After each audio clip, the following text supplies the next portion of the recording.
Hello, hello, hello. How's everyone doing? I think we're actually live. Let me just get this going. Let's see. G'day. How are ya? How are ya? I'm pretty sure it's all working. Tells me the stream is healthy. How's everyone doing? I'm glad the stream is healthy because I'm not. Been a little bit under the weather. A little bit of a lurgy. How you going? Alrighty, I'm just going to monitor the stream here.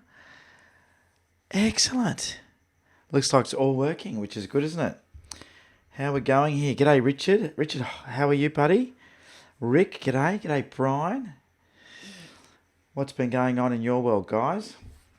All be going well? All right, we've got a jam-packed show tonight, as we always do for Pixel Chatter. We've got a couple of things going on. I'm going to announce my meet and greets. Got a couple of meet and greets going on, which is cool. In the planning stages there. Thought I would just try and do a couple of those before the year's up. Hang out and say g'day, which would be good. Excuse me if I cough a little bit today. We have got, let me just get my notes. We've got the VIP challenge to go through and let you know who the winners of that were and the honourable mention from the boss's decisions there. We've got some image critiques from Dennis Stewart and Rob Roy that we're going to go through, and we're going to talk about a new feature Lightroom has. Lightroom has a brand new feature. Does anybody know what it is? It's to do with panoramics. Does anyone know what it is? It's pretty cool, actually. And I don't have a good test image to use, but I have got one that we're going to try and use to get going. G'day, Matt. How you going? Good to see you here. Wow. So one of the things that has happened is YouTube has changed the whole live streaming interface. So I think that's one of the reasons why I had so much trouble last week. I had to reconnect everything. But I got on a couple of hours ago and got it all sorted, so that's good. All right. We're also going to have a look at the editing challenge as well, so the VIPs. As we get today's show underway, I wanted to make sure we thank the VIPs. VIP stands for Very Important Photographers, and that might just be you. How do you become a VIP? Well, you head to patreon.com/on3legs and you support the channel. And as a supporter, you get access to a private online community full of amazing people where we're hanging out, having a good old time. And if you're not in there, guess what? You're missing out. Having a drink of water out of the orange cup. Yeah, so that's what we're doing over there on the VIP page. Having a good old time. And if you want to follow me online, here's how you do it. I'm on Facebook, Instagram, and Twitter. Twitter's just a refeed of something else. I can't remember what I set up there. Facebook's where I'm most prevalent. If you want to catch up with me online, that's where I would suggest, all right? Anyway, there you go. So hopefully you've enjoyed the fact there's a little bit more content coming out. I've got some more videos coming. My FJ Cruiser build is well underway. In fact, FJ is in the workshop at the moment getting some work done. And I should get FJ back tomorrow. And FJ is going to have some new goodies. So if you're not sure who FJ is my newest team member. It's my four-wheel drive touring vehicle that I'm setting up. And it is slowly getting bits and pieces done. So at the moment it's away getting suspension done, a bull bar and winch, and a snorkel. The tent arrives next week, my rooftop tent, and the drawers are getting built. Should be done in the next few weeks as well, not before Christmas. And so that'll be that all set up. And I'm getting a custom-made set of drawers in the back with a special drawer. Yeah, my voice holds up, me too. And there'll be a special drawer in there for my battery chargers. So I've given them all the dimensions of all these things here, all chargers, and they sit in the back in their own little drawer, and I'll be able to charge my battery. So there'll be little Velcro straps that go over. So these will actually be Velcroed inside the drawer, and then there'll be a Velcro strap that goes over them. So we're using, where are they? Where are these little Velcro straps gone? Here they are. Little Velcro straps that look like this. See these? There we go. Can you see that okay? Yeah. So it's like a little rubbery Velcro strap. Bit of Velcro there, bit of Velcro there. And what's going to happen is inside the drawer, we're going to have Velcro over them. And that'll stop the batteries from popping up. Well, that's one thing Nikon does really well, by the way. Where's my Nikon one? I can't find my Nikon one. Here it is. Oh. I'll just show you what Nikon does. It's really quite clever. Is they have this cover, so when the battery goes in there, it slides in there, and that when I'm on the road bouncing around, it doesn't come out. But the Canon one is not as good. So there you go, Canon people. All right. G'day Barla, g'day Laurel, how you going? Who else we got here joining us? Good stuff. So good to see you guys here. All right, I'm just going to get rid of a couple of things on my screen here. Okay, let's get stuck into it.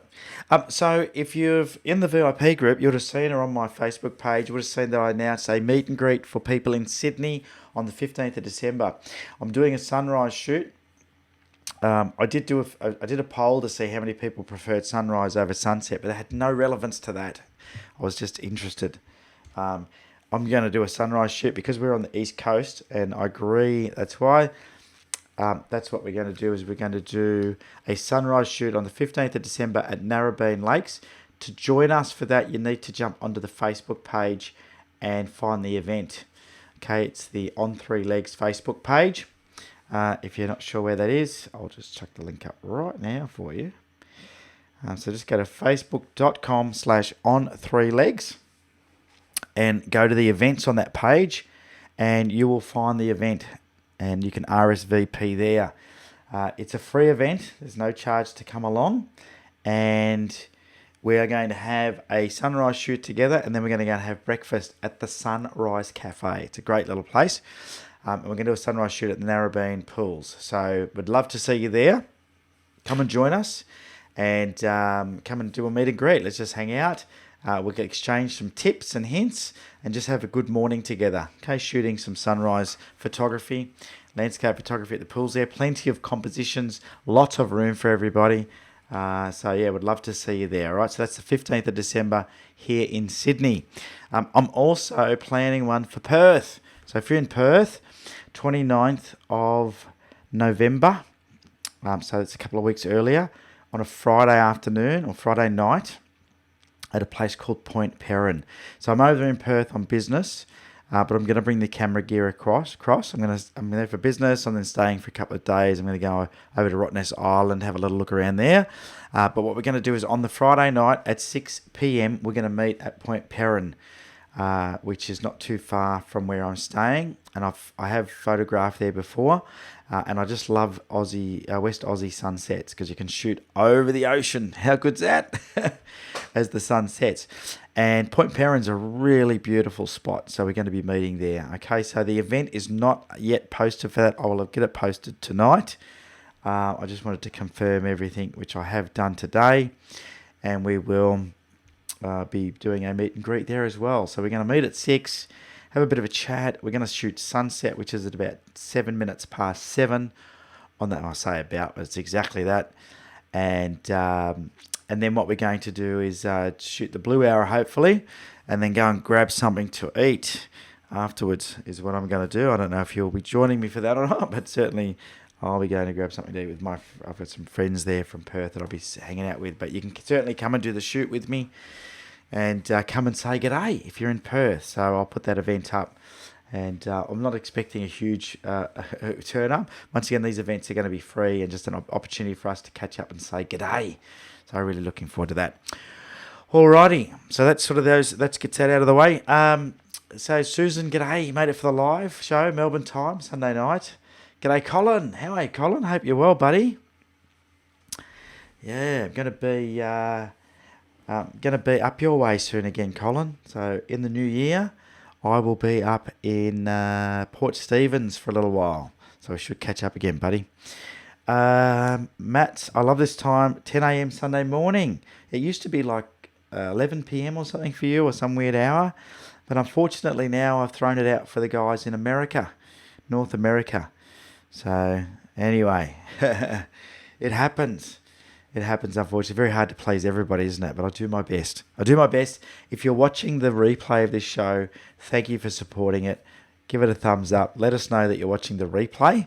I'd love to hear from you, all right? And sorry, I'm not going to do this live at a time that suits you at the moment. maybe what we could do is just do them at different times, but that'd be really hard for everybody to remember when it's on, won't it? So I don't think that's a good idea. All right, Laura says, darn it, we'll be home a couple of days before Perth meetup. Point Parent should be nice. Yeah. Gonna miss us, are you? Sorry about that. I know there's quite a few of you over there in Perth, so hopefully we can catch up. I did catch up with Ren Thielen over there some time ago, which was cool, which was really good. So yeah, I'd love to catch up with you if you're around in Perth when I'm over there. I'll be shooting sunset at Point Parent. Once again, lots of places to shoot from, lots of compositions. All right, now I wanted to answer a question. Let's answer a question. I got this email from Dairy Soul. And Dairy Soul asked, hello, Ben. I love your videos. Thank you, Dari, maybe. They're quite profitable for me. I hope that means you've learnt something from them. I would like to start using flashes, but I do not know how to use them. I'm a little stressed with this equipment that I bought. What would you do to be able to use the flashes? Blessings and big hug. Thanks, Dari. How nice is that? So there's several flashes here. Yeah, you've got several flashes. And it looks like a couple of remotes there, wireless remotes. Or triggers, I think. I'm not sure. There's an RFN4S remote there, which I love. And then a few flashes. Flashes are pretty tricky, eh? And I know it can be quite daunting for people with flashes. So it's a really good question. And I thought, well, it's something that I could cover off here on the live is what do you do with flashes? How do you get good at using flashes? Well, I think the best thing is with any camera is to really let the camera do the work in the beginning, so you can just focus on photography. So when I use a flash, I typically set my camera to, depending on what I'm shooting, but I will do a flash sync shutter speed of 2/50th of a second, and I will just do 2/50th of a second and hand hold it and then just shoot away. And that means that most things are pretty sharp.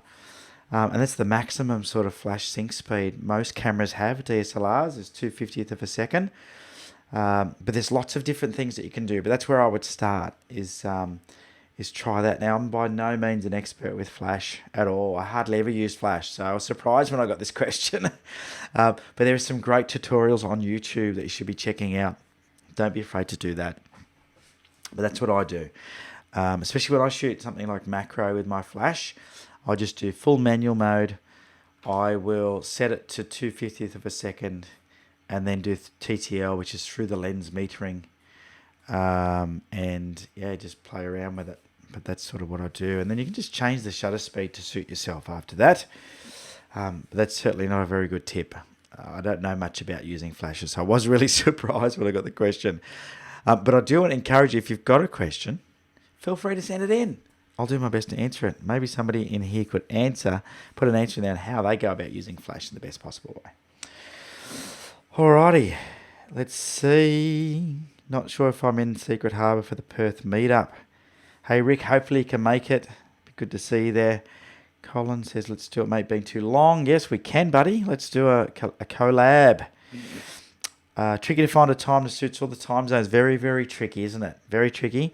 But this is a great time for me because it does mean that I'll be able to start. Because now the truck is getting built, I want to be able to go away for weekends. And if I'm going to get back in time for a live broadcast, it means that I can stay at Saturday night, do a Sunday morning shoot, and be back here. Excuse my throat. On the tail end of a bit of a lurgy.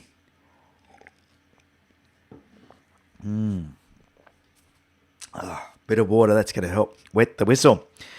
Any catch-ups planned for Melbourne in 2020? You know what? I don't want to say yes or no. I would love to say yes. In fact, let's just do it, eh? Let's just say yes. Here's what I'm planning. I am planning, once I've got the FJ done, I'm going to do a Victorian high country trip in February next year. Now, I know that's not Melbourne. I know that's not Melbourne, and you said Melbourne. But I would encourage anybody who wants to come and say g'day. We might do a meet and greet up there in the Victorian high country. Is anybody up for that? Maybe around Mansfield or Bright or something like that. I don't know how far from Melbourne that is. But certainly that would be a plan. I also have got to take up a very, very kind offer from Izzy down there. Now, Izzy is one of our VIPs and a really good photographer, and he knows amazing spots all through Victoria.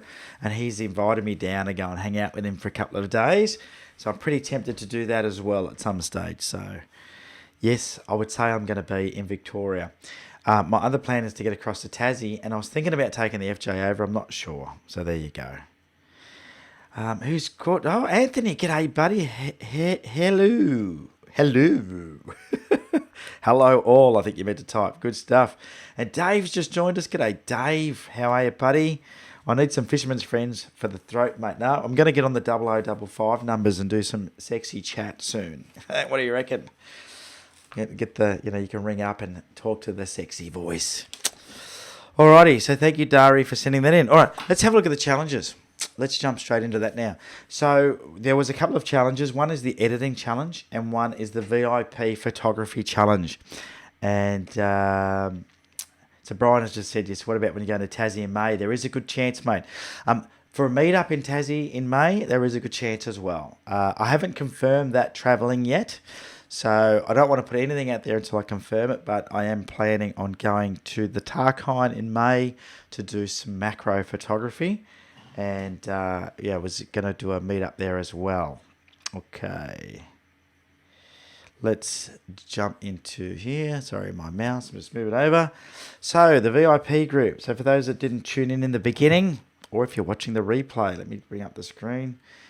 The VIP group is for the very important photographers. And these guys... let me just expand that out so you don't have to look at Lightroom behind it. There we go. These guys support the channel. So a big round of applause for the VIPs. Okay, they support the channel through patreon.com/on3legs, which is a way where you can give a little. And it goes a long way to helping the channel. I've bought a lot of gear with it now in the last year. Things like the new vlogging camera and... you paid for the Wirecast that does this live broadcast. It was actually $800 US. It upgraded. I bought a second monitor, which unfortunately didn't work. So then I had to buy an arm for my iPad. So there you go. So yeah, by being a Patreon, you really are supporting the channel. And so these guys support the channel, and we have this private group. And in here, you get first access to everything, right? So for example, I'll give you some examples, hey? There's a live video where I do live videos for the VIP. This was a weekend away where I was camping, and as VIPs get access to this stuff. Okay, I don't put this publicly on the Facebook page until the VIPs have seen it. So VIPs get early access to information. They get to see photos of stuff. I share stuff in here. We have the VIP challenges, which we'll have a look at in a minute. We have the editing challenge, which we'll have a look at in a minute. And then photographers come in here and they share their images. You can see, for example, this is an image that has not been publicly released yet. And even a video of me dropping a GFX50R. All right, we're going to... Oh, you didn't see that, okay? So this is VIP only stuff. VIP only stuff. So if you want to be a VIP, it's quite simple. Made it really easy for you to become a VIP. You head across to patreon.com/on3legs. The link is down there, okay, below the video. And you become a VIP. And as a VIP, once you join up, depending on the level, you get some free stuff as well, which is kind of cool. And but you get to hang out in the VIP group, which is the most powerful part. It's an awesome community of photographers, really nice people. There's no rubbish that goes on in there because it's a paid community. And it's only for a couple of bucks a month and you can join in. Alrighty, so that's how you join the VIP. So let me jump back in there and we'll have a look at the VIP challenges. So we'll go into our photos, into albums. Let's first have a look at the editing challenge, which, now this editing challenge was a image that I took when I was in on a business trip in Auckland. And I did ask, I did say there was extra points if you could work out where it is. So I'll have a look through and see if anybody worked it out. But I was in Auckland on a business trip, and not too far from where I was staying, you can drive across to the coast, the east coast of Auckland, And there's a beautiful cafe there, and just beside that cafe is a car park, and you can park there. And this is the site you're greeted with. That is Rangatito Island. So it's actually an inactive volcano. How cool is that? And all this rock is like black lava rock. Now, this is underexposed on purpose because of the sun flare there. So this is the raw image that you're seeing. So that's what I upload. This is the JPEG of it, but they get a link to the raw image, and then the VIPs go crazy and they edit it, and we have a look at who did what with it. So here you go. Here's Matt's Sandquist. He said, after looking at the photo with high and low exposure, I realised it's not much I want to change. Inserted 2 filters, one from bottom, one from above, and then reduce clarity text to get more fluffy clouds. Some dodging and burning on the stones. Yeah, looks good, mate. Good job. Good job. Now, I actually took this image was my middle exposure, I think, or maybe the second bottom exposure of a 5-shot bracketed shot for HDR. This was back in the days when I just shot heaps of HDR. And I think it was out of the D700, in fact. So we don't need to do HDR anymore in a lot of cases. You can see the dynamic range here is good. Oh, I love this one, Anthony. Good job, buddy. I love the fact that you cropped it. And check out the sun rays. He didn't put any comments in as what he did, but there you can see that he's certainly done a little bit of editing. And the sun rays coming off that sun. And quite cleverly, there's a leading line of the sun reflecting up through between these rocks up towards the sun, and yeah, that's good. And there's also a leading line coming here from the left hand side, and it looks like he's cropped it like a medium format. What a top shot. I'm in top edit rather. Good job, buddy. And then here's another one where he hasn't cropped it. I like the cropped version heaps better. I actually really like that cropped version. So good, mate. Good job. All right. Brian, wow, look at the colour. That's a good edit. So this just shows you the dynamic range of these sensors now. Good job, mate. Did some spot brush work, boats and flare. So you got some spot work. Yeah, there was a bit of lens flare there, wasn't there? You've removed that. Good job. And got rid of the boats because they didn't add anything. Good job. Crop the image so the sun was on the top right. Ah, the thirds intersection. That's clever. Yeah, that works really well. I think in my final edit, which I'll have to find, I got rid of this pole, but I'll have a look in a second. We'll see if we can find it. Yeah, good job. This one's Tommy Halberg. He said, I thought it was so much things in the original photo, I cropped it a lot. Yeah, why not? Why not? That's the whole idea. Once again, quite a clever crop. Leading line coming in here from the right edge with the rocks.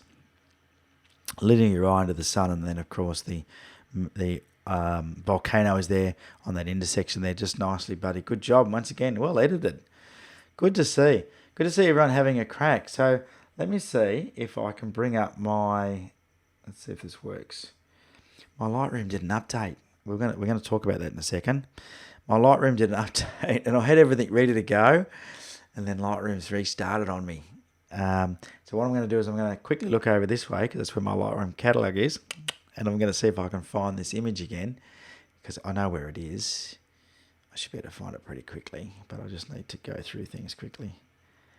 Or I don't mind sharing it with you. Let's have a look. You'll see all my HDR images. So this is back from the HDR days. I did heaps and heaps of HDR. Here they all are. There's lots of them here. So I'm just looking for that image in here. Can I find it? Where is it? Where is it? You know what? It's going to be in another folder, which is in here, I reckon. Let's have a look in here. That looks like it's just there. There we go. Oh no, I left it in there. This is my HDR version of the image. I don't think it's as good as yours. You guys, you've done a better job than me. How funny. And I left that pole in. Look. There you go. Is that the only one I had of it? I think so. Yeah, but this is back when I was HDR crazy. Yeah, that's the only one I had of it.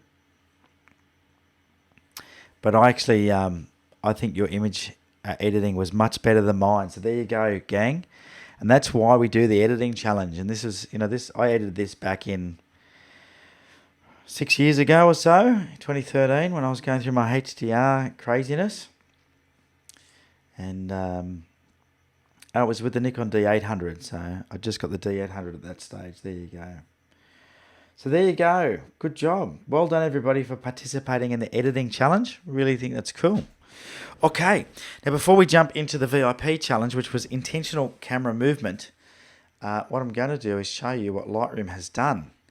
Did anyone guess what Lightroom has done? What one of the changes or the main changes for Lightroom with the update? Anybody seen it? It's a new feature. No one answering me, so I'm just going to jump into a catalog where I've got an image I can use.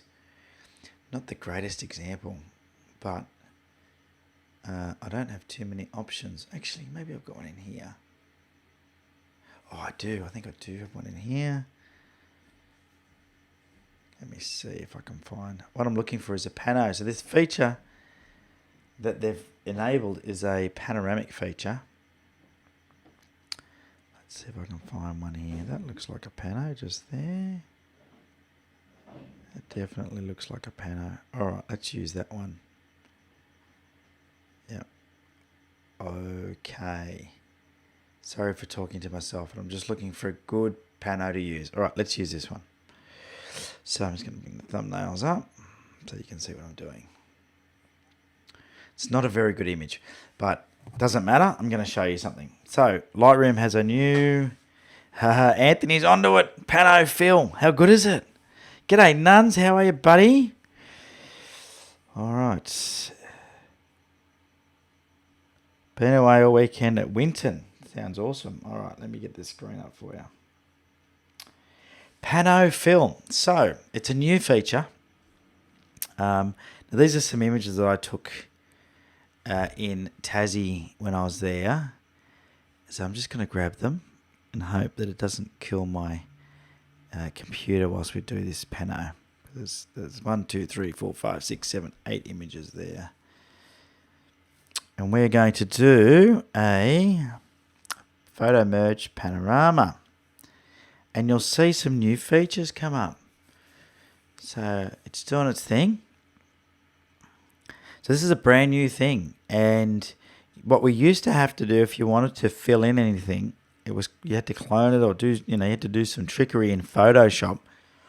But now what happens is Lightroom does a bit of work for us. So you see how when you do a pano, when you rotate the camera, you end up with these edges that are not filled in. So what you can do now is you've got a couple of choices. You can do this boundary warp, right? So it stretches your boundary out. You can do auto crop that you could always do. So I'll do that again. Boundary warp. Okay, warps the edges. You can do auto crop. So that was always there. So that crops those areas out. But they've added this fill edges. See this one here? Fill edges. So now you can fill edges. And it does content aware fill in those little areas. It's taking a bit of time because there's a bit for it to fill, but it's doing it. It's working its magic. Come on, Lightroom, you can do it. There you go. So what it's done now is it's done like a content aware fill. Now I'm not going to merge that because it'll take a bit of effort and it might slow my computer down a bit. But you can see now that what it has done is it has filled in the edges for us. How cool is that? So that was quite a problem before. Now I don't know how it's going to go on something with a lot of detail, but these images with clouds or just with bush, it does it very easily. It does quite a good job. So that's a new feature. And because I shoot a lot of my panos, I shoot a lot of mine with the tilt shift. So if I was to use these two, for example, I don't get a lot of that. And that's one of the reasons why I use the tilt shift. Let me show you this one here. This is how I normally do my panos.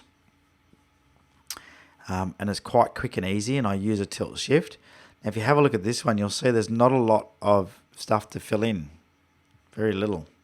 Okay, because it's just two images. So fill edges, will see it happen real fast there.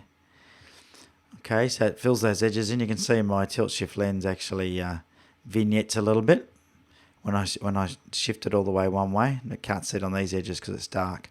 So I typically crop them in once I do it. But and I use that because I find it works better than using anything else because you end up with that having to fill in the edges, but now I might do something different. The challenge with using a tilt shift lens is this. Let me show you this one. If you can have a look, you'll see this here is tack sharp. You go down here, out of focus. Okay, F11, big mistake. This is a tilt shift. I should have increased my aperture, but sometimes I have a brain fart and I forget to, and I end up not doing the right thing. So there you go. So that's the new feature in Lightroom that you can all go and play with now. How good's that, eh? How good is that? All right, I'm just going to go back into here. There we go. How good's that? It's a good feature. I thought it was pretty cool. So that's a brand new feature. If you've got any panos in your your files in your library that you've done before and you cropped because you lost the edges, you can go back now, and this is why it's so important to back up all your images. You can go back and redo them in Lightroom and do pano fill, edge fill, and just see how they look. And I would really recommend after you do it, zooming right in and have a look, because it's doing a content-aware fill, which is what used to happen in Photoshop. If you used Photoshop, now that they've brought that into Lightroom. So Lightroom is getting more and more powerful all the time. How good's that? Okay, so let's jump back into the challenges now. VIP challenges. Who's joining us now? We've got a few more people joining us, have we? Looks interesting. Must give it a go. You give it a go. I recommend you to give it a go. Look at that. The throat's holding up, which is good, isn't it? Now, if you've just joined, by the way, and you missed the beginning, make sure you check the Facebook page events for a meetup in Sydney and a meetup in Perth coming up. Perth on the 29th of November for a sunset shoot, and December 15th in Sydney for a sunrise shoot. And for those of you that are in Victoria asking us, I'm going to try and get down there early next year and come down and say g'day. All right. So, VIP challenge, intentional camera movement. Let's have a look. Now this one was picked by Matt Sandquist, who is in here. Have a look, here we go. Bring this up. All right, perfect. So, Matt Sandquist decided to pick intentional camera movement. Now, if you've never done any ICM or intentional camera movement, it's quite tricky, and it's tricky to get right. This one here is not really ICM. It sort of is, but it's a focus pull. So I haven't really moved the camera. What I did was I moved the focus. I've moved the focus as I've taken the photo. So a long exposure, wound the focus in or out. And this is Vivid Sydney, so just something different. This is my best shot at intentional camera movement. But there are other amazing ways to use it.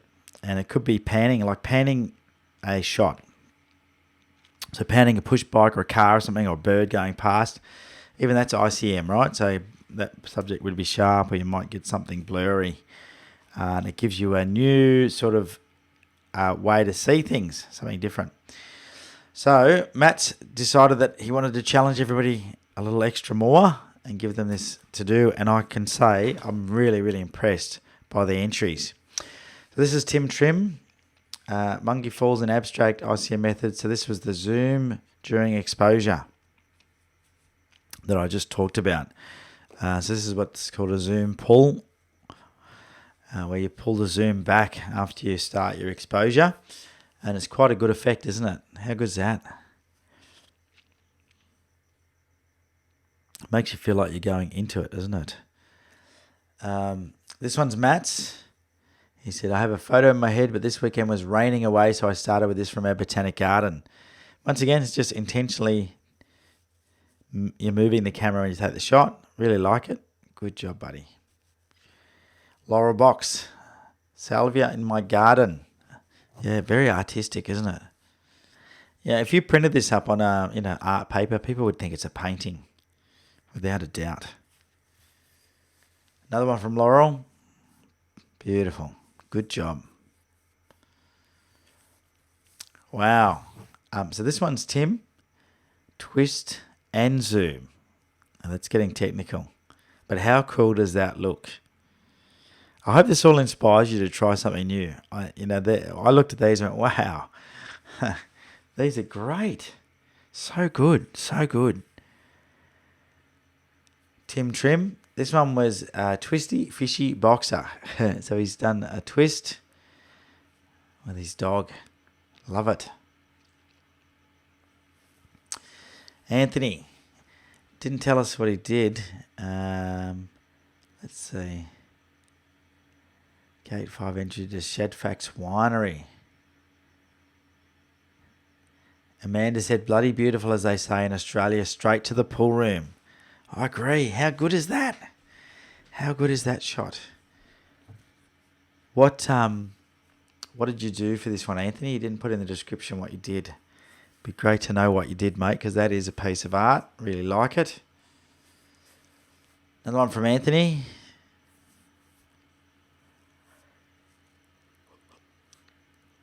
Another good shot of the beach somewhere. Some water. Definitely some movement going on there. Good job. Tommy Halberg. Colourful houses in Bergen, Norway. Another zoom pull by the looks of things.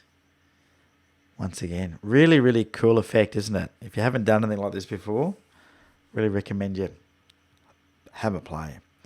Alrighty. So that was all the entries. Oh, g'day, Therese. Love that new fill feature. Yeah, it's good, isn't it? And if you got the ICM challenge, yes, I wonder where your entries were. I knew you were busy out camping for a few weeks though.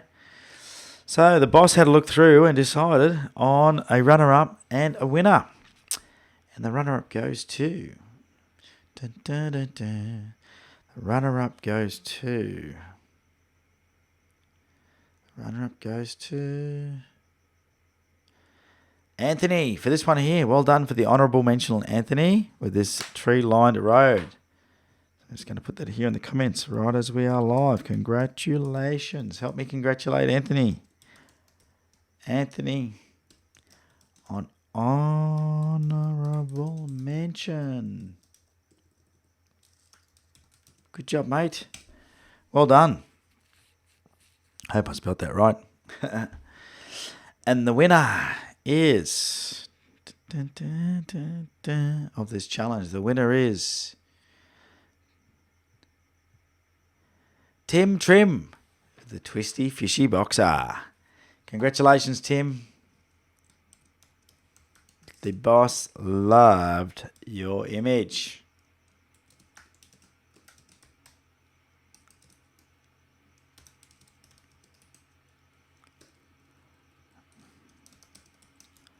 And you get to pick the next theme, Tim. So if you could please private message me with the next VIP theme, we will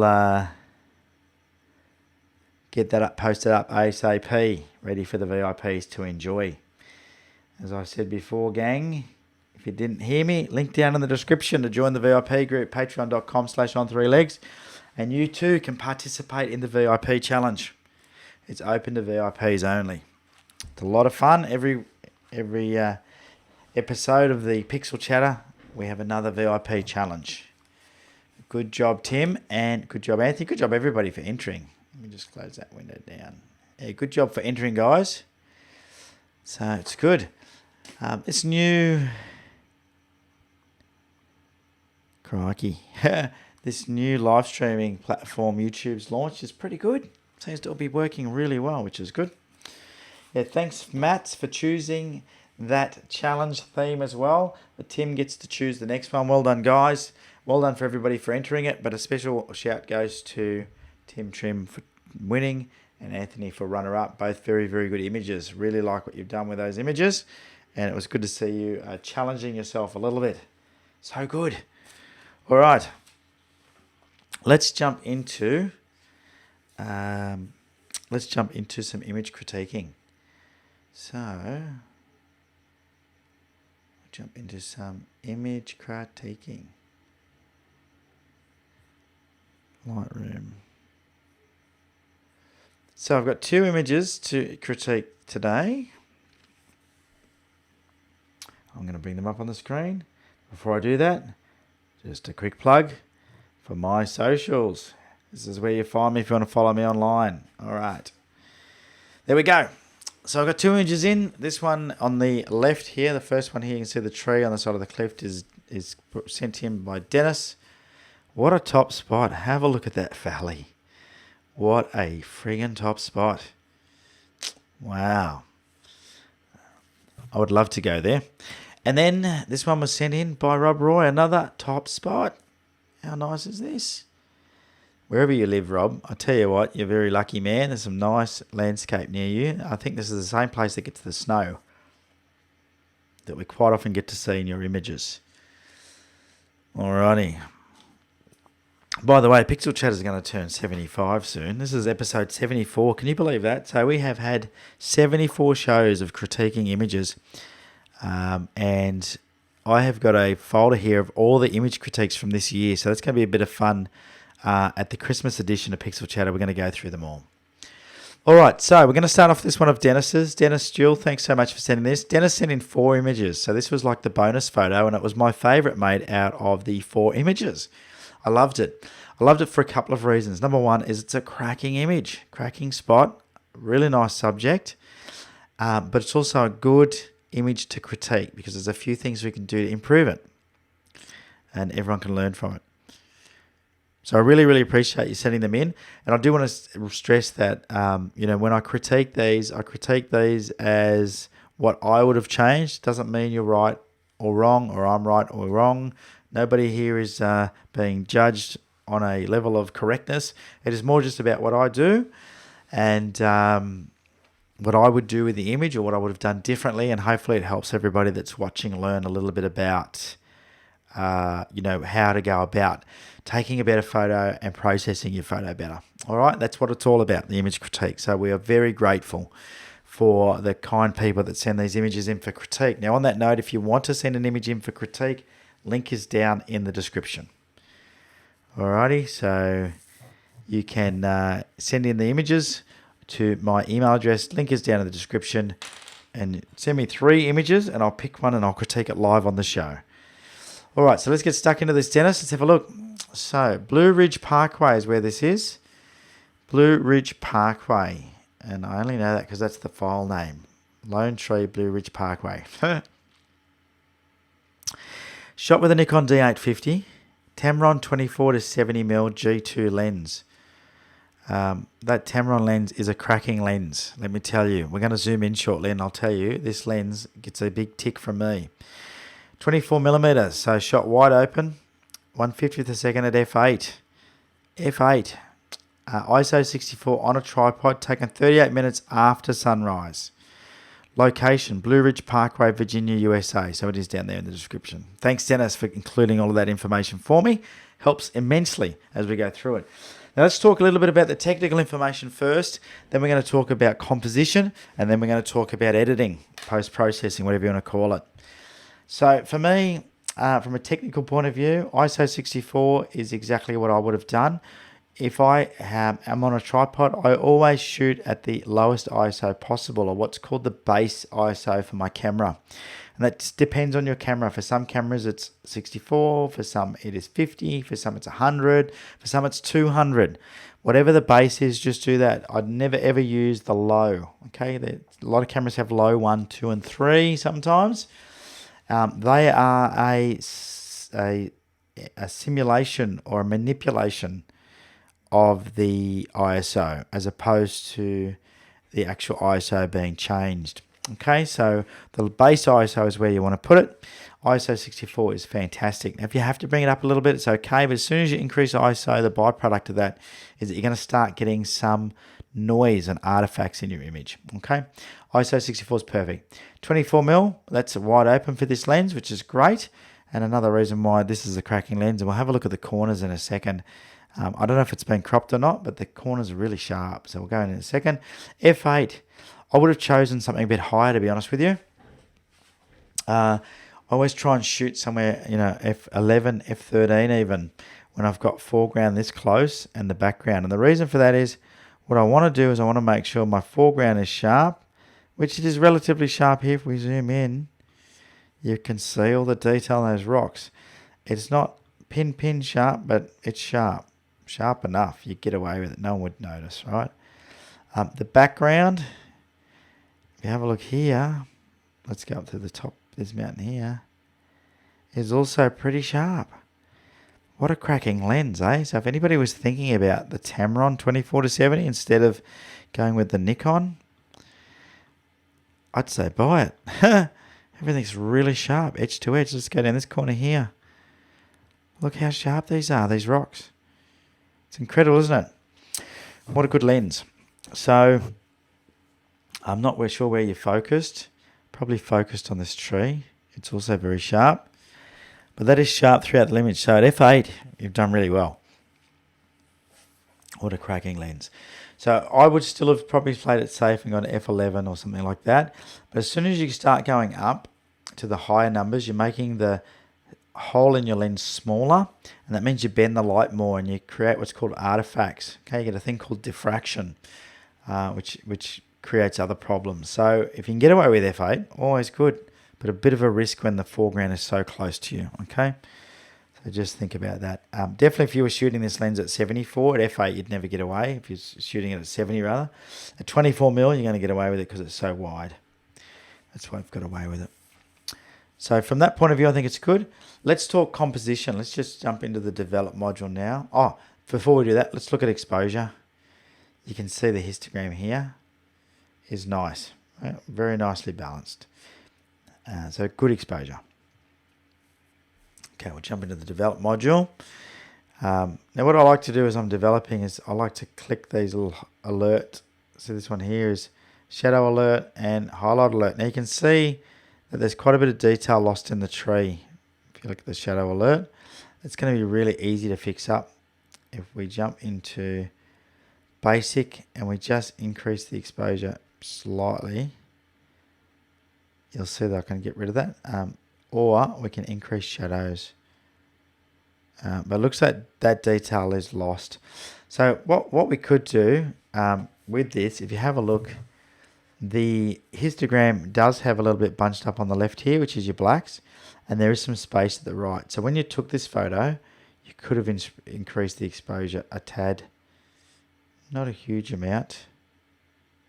So then you're going to start losing your detail.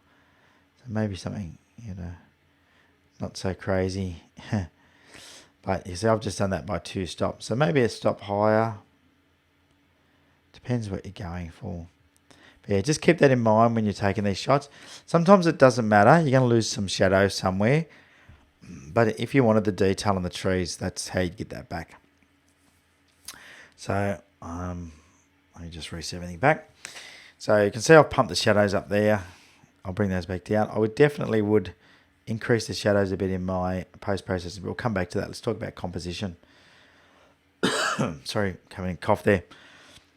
From a composition point of view, you've got this tree right on that intersection.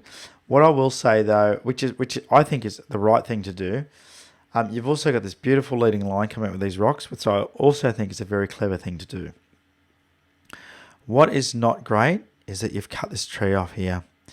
What you want to do with something like this, and this is a marvelous tree. It's definitely the hero in the shot, right? The tree is the hero.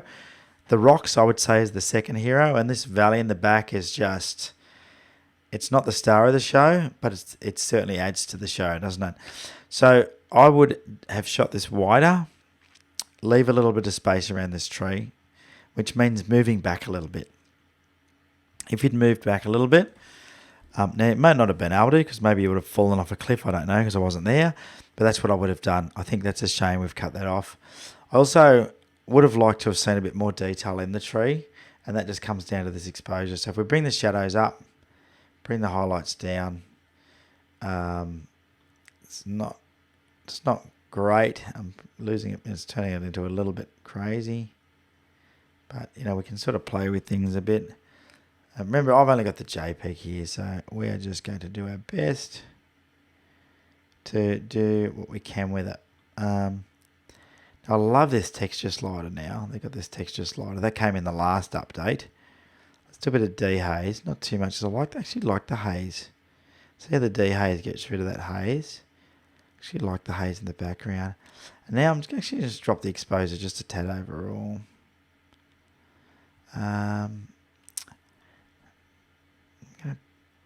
just going to break the saturation back a tad. So for me, you know, to me, that's probably a more appealing image. That was before and that's after. But it is starting to look a little bit too manipulated. So it does come down to that, those shadows.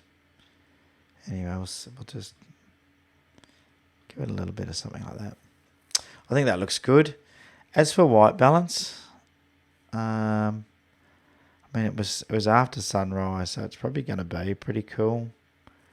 I reckon it's pretty close to being correct. You know, once again, you can grab your little dropper, find something that's pretty neutral. You want 3 numbers at the bottom to be very similar, is what you're after. So find something like that. Well, that was a good one. Let's try just there. There we go. So it's now done the white balance for me. And as you can see, it's just warmed it up a tad. Dropped the tint up a tad as well. So sometimes using the white balance dropper makes it easy. Nice and easy. Now the other thing I would do, and this is probably no surprise to you all, so that would be it probably for my basic settings, is I'd grab a brush. I would get the clarity, go to 100%. Let's get a brush size. And I would just really make sure this tree and the rocks really stood out. Okay, these rocks here and this leading line of rocks here. And what I'm doing is I'm just using the clarity brush on it.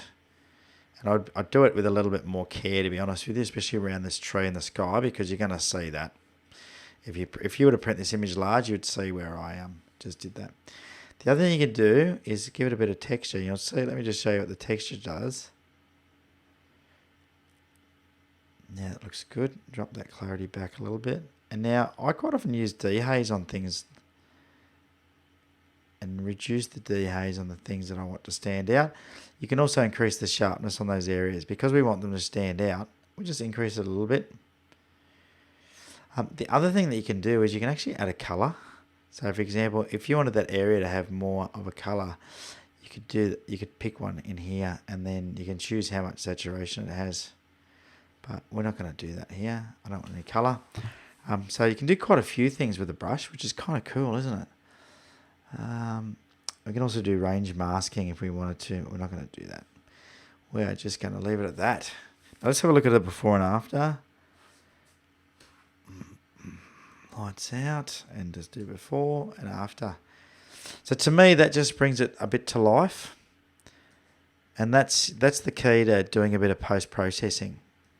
So that's before, it's a bit flat, and after just brings it to life. But everyone's a bit different, and it's up to you how much editing you do. But I would have given that a little bit more oomph in my editing, Dennis. But otherwise, it's great. What a great image, a great spot. I hope it's not too far from home. That is a spot I would visit time and time again until I got the perfect sunrise or sunset. That is a cracking location. Absolutely cracking. What does everyone think of that image from Dennis, eh? How good is that? What a good image, Dennis. What a good image. We are going to now load up Rob Roy's image. Oh, what's going on over here? There we go. Which is another cracking image. So I'm going to go full screen with this one because it's a pano. I'll bring it up. So thanks, Dennis, for sending that in. It was a good image, mate. How are things going with the live feed? Is it all still going lovely? Hopefully it is. I'm going to double check whilst I've got the camera on, because that allows me to have a look. Everything is looking good. Excellent. The stream status is excellent. My God, I've never had it at excellent. So I've made a few changes, by the way. I made a few changes to the settings to try and get it to work better. And we have excellent. My gosh, that's awesome. Alrighty. So what we're going to do is we're going to jump back into Lightroom. We'll have a look at this image. Here we go. All right, so this one was sent in by Rob Roy. Thank you so much, Rob, for sending this in. Rob has been a very, very good supporter, very a prolific supporter of the channel for a long time and has sent in a lot of images for critique, and I really appreciate it. Now, if you do want your image critiqued, the link is down below. There's an email address. Shoot me 3 images. Try and keep them at least 3,000 pixels on the longest edge, and give me all the XF information and a little bit of a description of how it was shot. And that gives me the ability to be able to have a look through it and understand more about the image. So this one here was from Rob Roy. I'm just going to bring the menus back in on the sides. There we go. We'll go back to the library here so I can have a look at the comments. So he said, hey Ben, hope your feed trip was amazing. It was. That was a couple of months ago now. Feels like forever ago. He says, I haven't been able to get out much. What was it? That was about 6 weeks ago I got back. Haven't been able to get out much lately due to work craziness. But here's a recent file taken in Camas, Washington, at a place called Round Lake. It's rather small, but has a lot of beauty to it. I've got to agree with that. This was taken near sunset, maybe an hour prior. The settings are camera, D850, Nikon 24-70 lens, f2.8 lens at 27 millimeters. ISO 64, aperture at f14. 1/6 of a second. And he was using a Nissi circular polarizing filter. And he was on a Pro Media Gear tripod. TR344L with the Really Right Stuff 55 BH55 ball head. Lots of good info there. Just going to have a drink of water.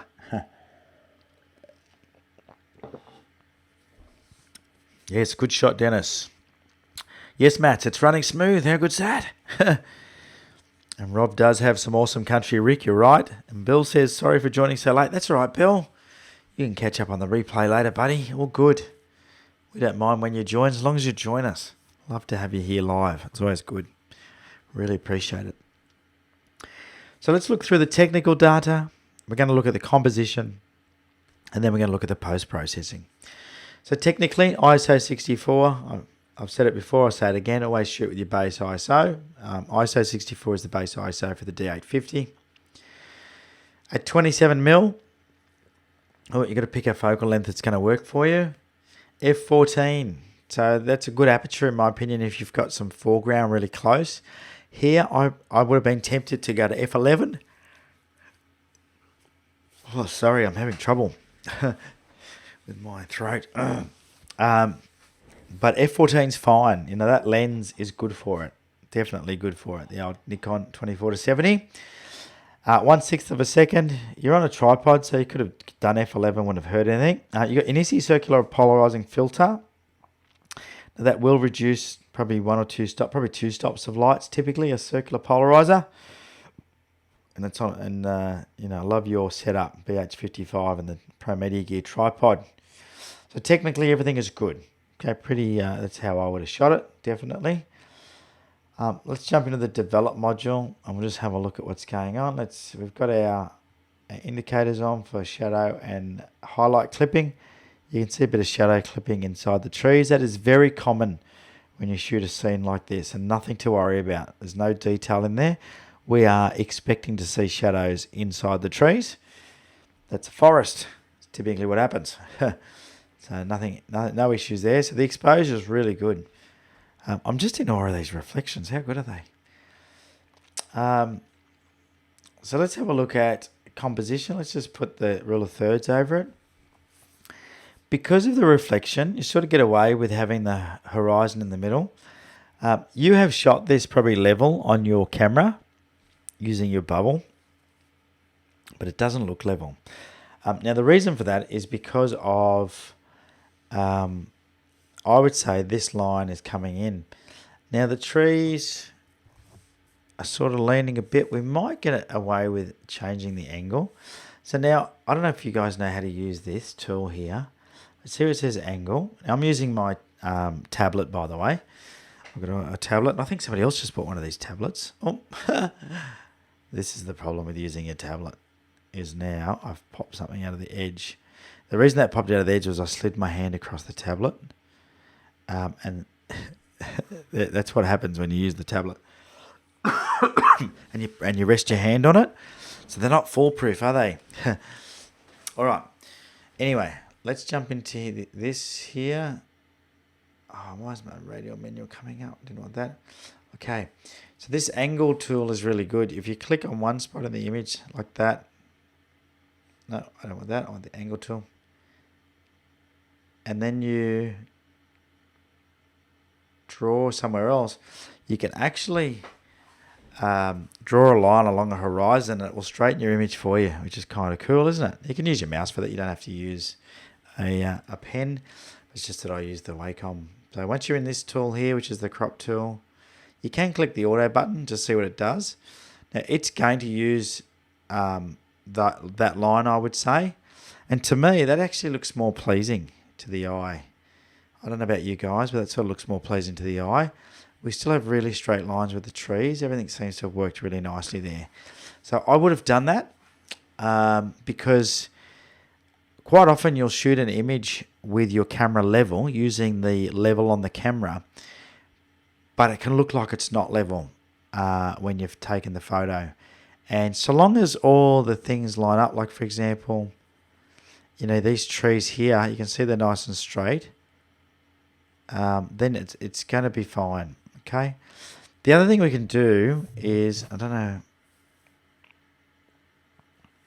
Yeah, sometimes you've got to enable profile correction. Just doing a little bit of correction, not much, for your lens. And once you download the profiles for your lenses, they're there forever. So nice and simple. And it does it automatically. So you don't have to worry about doing anything. Make sure you do that as well. So that would be the first thing, as I've straightened it up. Typically, I would not have the horizon in the middle, but in a scene where you have such beautiful reflections, you get away with it. Now, I'm going to crop it down a little bit to put it right in the middle. Now, I probably wouldn't do that with this image because the sky is so nice. I would have maybe kept a bit more foreground in. So let's undo that crop. I'm going to keep it in because the sky looks beautiful, doesn't it? Do I ever use the transform option? The transform option. You mean down here? Is that what you mean? Using these tools here? Just let me know what you're talking about. Or is it something to do with... I'm assuming you're talking about down here. So you can use this. So let's undo all the crop. I don't actually use it, Therese. No, very rarely. There we go.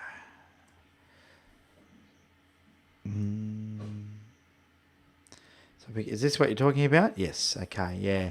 So down here in transform, if we use that, you'll see it'll do something very similar. And what it does is actually quite often will change other things for you. So that was sort of auto.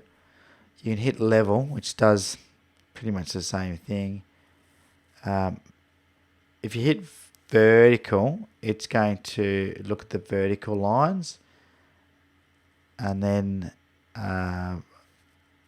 full, as you can see, I don't know what that actually does. Use auto, it often straightens it off for you. I rarely use it because what I do, my workflow, you'll notice that these are all folded up. So my workflow is I start with basic.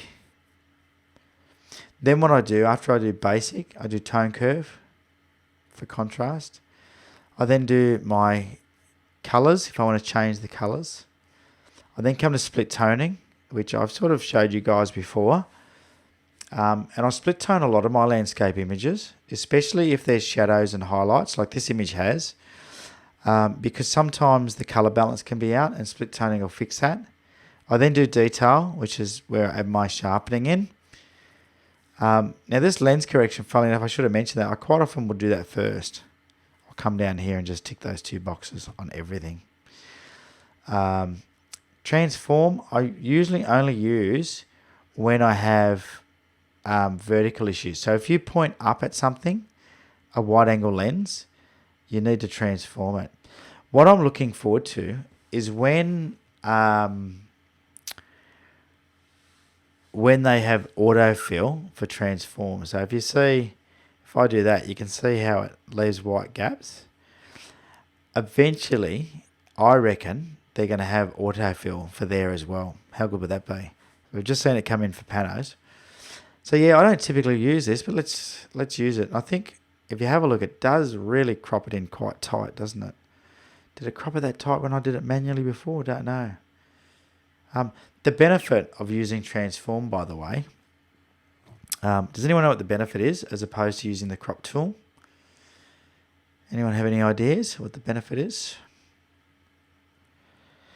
I'll wait for you to answer it once I go through some of the basic settings, and we'll see if anyone understands what the benefit of using that transform tool is as opposed to the crop tool, because there is a benefit to using that. We'll see, because Therese uses it. Maybe Therese knows what the benefit is. We'll come back to that shortly. Or the benefit of using any of these toolboxes, or whatever you want to call these. So with this right now, I can see there is a fair bit of shadow down the bottom. So there's a couple of ways we can fix that. We could do split toning, or we could bring a graduated filter in from the bottom like so. And we could warm up the bottom a bit to try and match the top. And just bring it a little bit to life. I don't mind that actually, just a little warmth. So things like that is what I'll do when I'm doing these adjustments. Nope, you don't know what the benefit is. Okay, let me show you what the benefit is. So all of these have an on-off switch. So if at any point you want to change what you've done, you can flick a switch here and it will turn your effects on and off. See that? Turn off effects. So if you've done something, so if I, like this one here, so if I turn off the transform and then I turn on the transform, with the crop, you can't just go back easily without going back through your history, which of course is always going to be over here on the left. You can take snapshots. I don't know if you use snapshots, but you can take a snapshot. And then you can go back and look at the snapshot of that particular point in time. But if you have used any of these tools, you can just turn it on and off. So that's the benefit. So if you use transform and you've used auto, when you turn that on, you can see that you've used auto. And it allows you to have a look. Now, it's not such a big deal with this, but I find it's really good. Let's say I use the tone curve. Let's get out of that crop for a second. Let's say I use the tone curve and I create a bit of contrast using the tone curve, something like this. And I get to the end of editing my image and I go, I'm just not sure about that. What is it that I'm not sure about? What you can do is you can then go through and turn things on and off and go, oh, that's what it is. That's what I'm not sure about. So it allows you then to go back in here and make some further adjustments, because then you can go, that's what I'm not sure about, is the amount of contrast. It's much easier than having to go back through your history and trying to work out what you did. Okay. I find that using these on-off switches, so you can see there, I go, oh, I like that. I'll leave it on.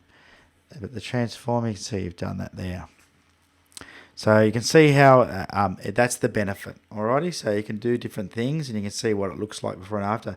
Even these basic settings, I can turn them on and off and go, you know, what did I do there? And you can see that all the changes that I made as a whole, you can see how it's given the image more depth and clarity. So it's my tone curve, rather. You can't turn basic on and off, just my tone curve. Basic's the one you can't turn on and off. Sorry, everything else you can. All right, so that's the benefit of using these as opposed to anything up here. But of course, if you're going to use, you want to do local adjustments, you have to use a brush. Can't use these to do that. So you're sort of stuck with it. So Peter says it also changes multiple axes, not just rotating the image like a crop tool. Yes, that's correct. So when you do transform, if you hit auto, it does. If you just hit level, then it does the same as the straighten tool. Vertical does vertical. Full does everything. Guided guides you through it. So you can sort of have these guides up. And auto just automatically does it for you. So auto is very good, actually. I don't know why I don't use it more. I think a lot, for me, a lot of these tools didn't work so well in the old days. and they've made them so good now that it's worthwhile using them, isn't it? So yes, there you go. But yeah, the benefit is any of these you can turn them on and off. So just keep that in mind when you are editing. All right, so there's that edit done. Now the other thing that's going on here is it is quite darker in the foreground, and that is because it is sunrise. So I might just bump the exposure up a little bit in the foreground. As you can see by doing that, I get those trees, and this is where I come back to using a range mask, luminance, and I just don't want to get anything that's too bright. So anything that's already bright, I'm going to drop back. I just want to lighten up the darker pixels. Bring that back a little bit. Okay, done. So these range masks are really good. The other thing I quite often do with a graduated filter, the same as split toner, you can split tone with graduated filters, is you can pick a color and you can sort of add color to your image. So let's say I want to make the water a little bit more blue. So I can pick a blue that I like. It's too purple. Something like that. And then you can change the saturation of that blue. Let's just go with that. Okay, now that is added just where the mask is. And because I did a luminance mask, you'll see that it's only adding a little bit. So that's pretty cool. I like doing that. If we look at the before and after, you can really start to see. Now the other benefit of using that transform tool is that when you do a before and after, it's going to show you the original image. If you crop, let me show you what happens when you crop. If you crop something like this, and you do before and after, it shows you the cropped area. Okay, so it doesn't show you the difference that you made when you made a difference with transforming it. As you can see, I think that's done quite a good job, hasn't it? The only other thing I would do with this image is I would grab a brush. Let's grab a brush. Yeah, clarity is already up. Brush size, and I would give these trees a good brushing. Maybe just drop the exposure down a tad on them, just because they're a bit dark, a bit light. Bring the contrast up a bit. Bring the highlights back on those trees. Let's include get the texture up a bit, and a bit of dehaze on those trees, something like that. Let's turn that shadow peaking off. There we go. Now, each to their own, but you know, these are the sort of changes that I make to an image just to make it pop. All right, I've gone a bit over time, haven't I? Things are going so well, we've gone over time. So thanks, guys, for sending those in. And great job. Absolutely great job. I'm going to pop those now into my little folder. That on the last show of the year, we're going to look through all the past images. There's now 43 images in the past images. 43 images. And some cracking images. Absolutely cracking images. So on the last show of the year, we're going to go through the 43 images, and I'm going to get the boss to pick out a winner. That's what I'm going to do, and just see which image he thinks is like the image of the year. And I think what I'll do is I'll print it up and I'm going to post it to you. How's that? What a good idea that is. Alrighty, subvids, good morning. Well, there you go. That's it for today's show. Thanks so much for joining in. I think it was a success. I think everything worked really well. I'm just going to pop over into the YouTube control panel again and have a look. And it's still excellent. The stream is working really well. So I'm really happy that it all worked well. Just a reminder that we've got those meetups coming up. So Sydney on December the 15th for breakfast. And if you're in Perth, I'm going to be over there at the end of November. So November 29 at Point Perron. We're going to meet in the car park at 6 o'clock. A bit of a meet and greet, and then we're going to be able to go up to the Point Perron itself and do some sunset photography. Sunset's at 7:07. So really, I think the best light will be just after sunset. Tim Trim, congratulations on winning the VIP challenge, mate. You are choosing the next challenge. Please send me a message with the next challenge theme, and we will pop that in there for the VIPs. And on that note, if you want to be a VIP, a very important photographer, the way you do that is you jump onto patreon.com/on3legs. The link is down below.